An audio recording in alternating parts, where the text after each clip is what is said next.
Welcome back. We've spent the last couple of minutes getting into the world of a creative person, an entrepreneur. He was former special assistant, senior special assistant to Governor Fashola. And he is CEO of this talent agency, Tempo Management Company. Idris Olorunnimbe is still with us. Thanks for staying with us. Thank you, Joker. All right, so the Nigerian industry, creative industry, its potentials, how would you describe it? Potentials are huge. As of today, whatever we're doing, I mean, I was discussing with someone yesterday and I said that what we're doing is actually, we're just consuming our raw materials. We've not even started to produce. And, you know, I'll use Gary as an example. From Gary, you can drink it. You can make eba. You can use it to mix beans. So, but as of today, we are just still consuming our cassava. So there's the potential is huge, and I think that the primary ingredient, which is something we have in abundance, the most important thing to any of these industries is consumers. And no matter how you like to say it, no matter what side of the divide you're on, everybody agrees that we're over 100 million people. Some say we're 170, some say we're over 200. But everybody agrees that we're more than 100. So, and more than half of us are young. I don't know if I'm allowed to still call myself young. I'm sure you are. You know, but more than half of us are young. So it tells you that, so at least if we say we are 100 million, so 50 million people are young and are potential consumers. So we get them we make things for them to consume and buy into. So the potentials, they're actually mind-blowing. The Nigerian music is huge. It is. Africa and the world, you know, they have the attention of the world as it is now. Yes. What do you think, you know, we should be doing differently with Nigerian music? I think the most important thing that which is part of what we're working on, is our penetration.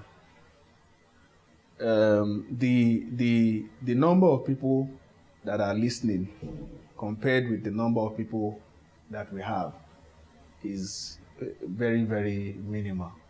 So we need more people to listen. Now, the world has our attention, or we have the world's attention for one reason and one reason alone. They're looking for new money.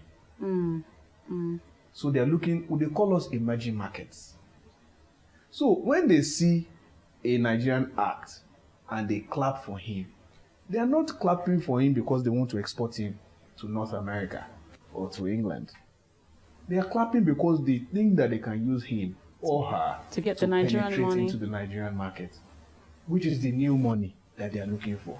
Let's talk about the art sector, which appears to be, you know, the least celebrated. You know, an average Nigerian just doesn't have an appreciation for art. Very few people do.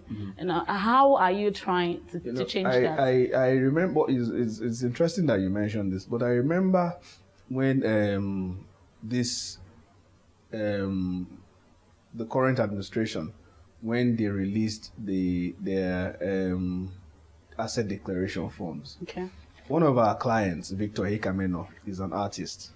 And Victor's tweet was that, you know, he was quite disappointed when he saw the president and the vice president's assets declaration forms, and there was nothing there. No artwork. Yes.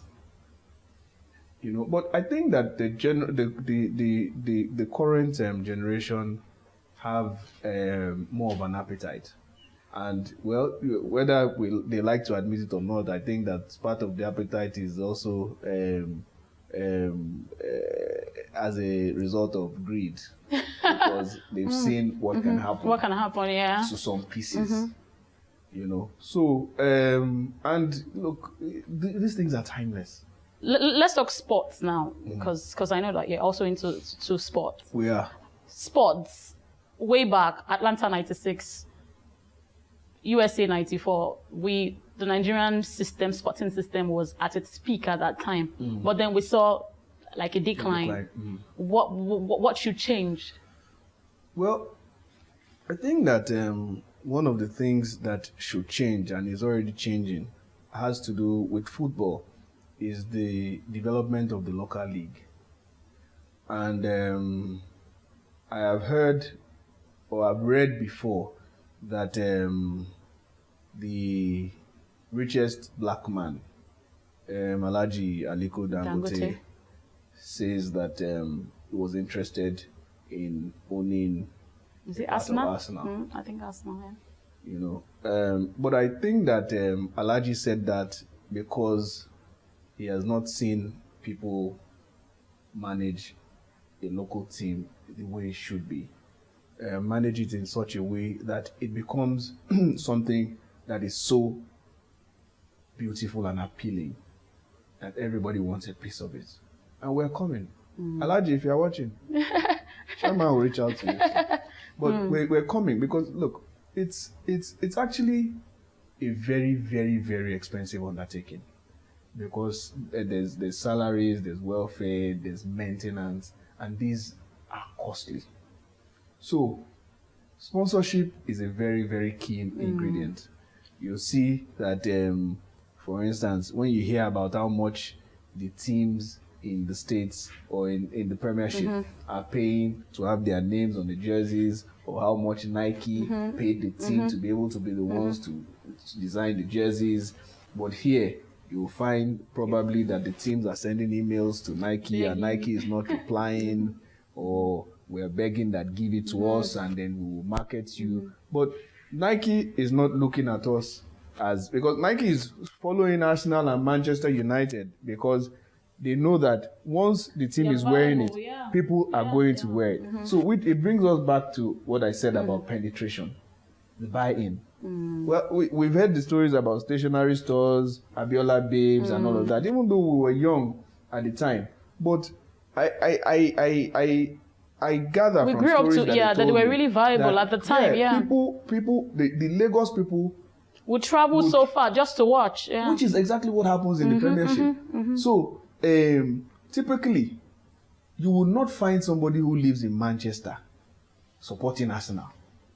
If the person lives there, the person is going to most likely be supporting Manchester United, until recently that the noisy neighbors came, who have now turned to noisy landlords, Manchester City. And then in that derby, there's Liverpool as well. So it's about your locality. So it's almost like what Lagos Island used to do. Show your color. So, but here in Nigeria, you hear of somebody in Ikorodu who stabbed somebody else because this guy probably doesn't have a passport and he'll never travel. But you own other people's property if you don't have your property to own. So we're going to give them a club. We're working on it. We've gone quite far. We're going to give them a club that they will be proud of. And when we give that to them, hopefully it will also serve as a catalyst to bring other people like us who do not see sports as an entertainment as an exclusive preserve for failed people to come in and compete. So, a lot of times people just want somebody to lead the way. But we want to raise the bar. We are going to raise the bar very soon. My colleague Koye is working hard on that. Let's talk about, the place of government in all this. These sectors would do much better if, with government participation. Yes. What is the place of government? I think the place of government, government generally is supposed to be the catalyst to I think the primary role of the government is like a pilot. You know that when the plane takes off, the pilot can go and sleep because everything else would work. And then when it's time to land, system, exactly. So I think what government needs to do actually is to look for credible people who are interested and probably approve grants. Take off. Once they start the engine will fire. So I think that that's really what government can do. Give us viable real estate for us to build in sports now, build stadia, and in entertainment. They say that Nigeria is one of the places where you have the most convergence of people who like music, but we don't have a proper concert ground. Yeah, exactly. So, but you see, we must also understand our people. If you give us land in Ekpe for this thing, it won't thrive. Because the typical Lagosian does not want to go travel far, yeah. So you have to look at how you are going to make it happen in that Atlantic city that it took Mr. President to give us somewhere there that can serve this purpose. As we wind up to a close, let me ask you what the creative sector in Nigeria of your dream is. That sector that, you go to bed, aspiring to. I think that the dream would be where cheating is reduced to the barest minimum. I'd have said to zero, but that might be impossible to achieve because there will still be people who want to take undue advantage. But when it starts being the norm, because I've heard before, from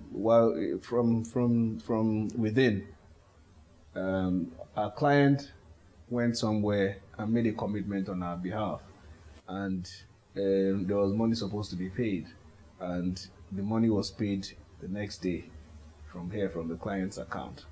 And the person was so stunned that the person called 5 different people to say that they paid. I didn't chase them, they paid.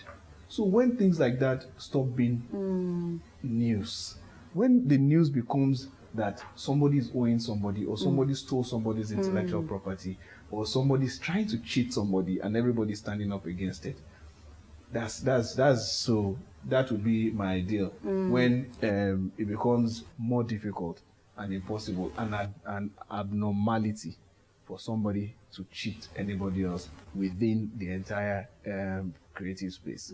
So that way everybody's getting their due and nobody's stealing from anybody else.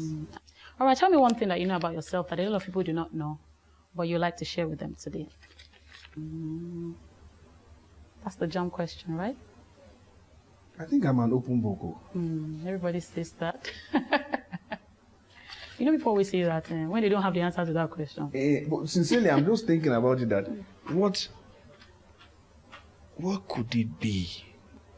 A lot of people maybe find it difficult to understand me.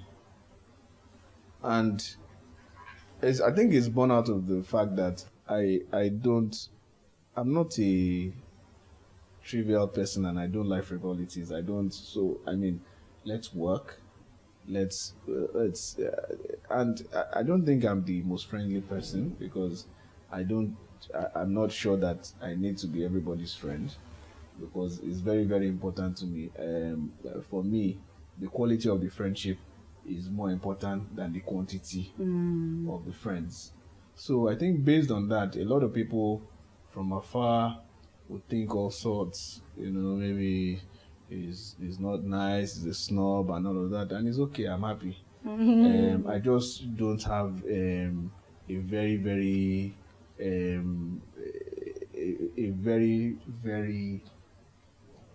I'm not very receptive to everybody bad stuff. Bad stuff. Yes. So if that's what you bring, you probably see a side of me that is not friendly. But if you're a good guy, we'll be friends. All right, that's a good one. Well, we have been speaking with a former senior special assistant to former Governor Raji Fashola and Chief Executive Officer of Temple Management Company, Idris Olorunnimbe. Thank you very much, Idris, for coming on the program. Thank you for having me, John. And thank you, viewers, for watching the show. Remember, you can keep up with us by sending your mails to the Sunday interview at tvcnews.tv. We'll be waiting to hear from you. Thanks again for watching. I'm Jokeli Jado. Bye for now.